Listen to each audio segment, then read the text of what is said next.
أعوذ بالله من الشيطان الرجيم. بسم الله الرحمن الرحيم.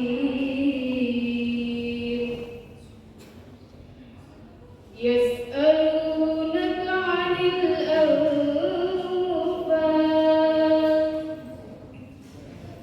قل الأنفال لله والرسول فاتقوا الله وأصلحوا ذات بينكم وأطيعوا الله ورسوله إن كنتم مؤمنين. إنما المؤمنون الذين إذا ذكر الله وجلت قلوبهم وإذا تليت عليهم آياته زادتهم إيمانا وعلى ربهم يتوكلون.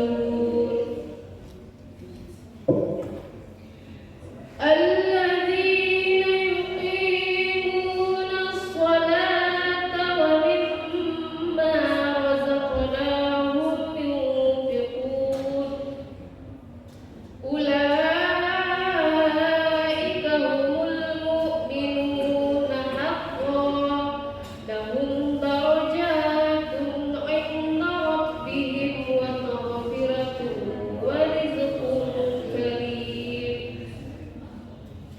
كما أخرجك ربك من بيتك بالحق وإن فريقا من المؤمنين لكارهون.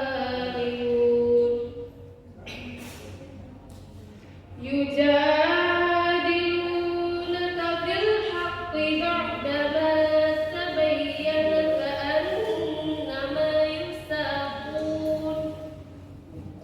كأنما يساقون إلى الموت وهم ينظرون.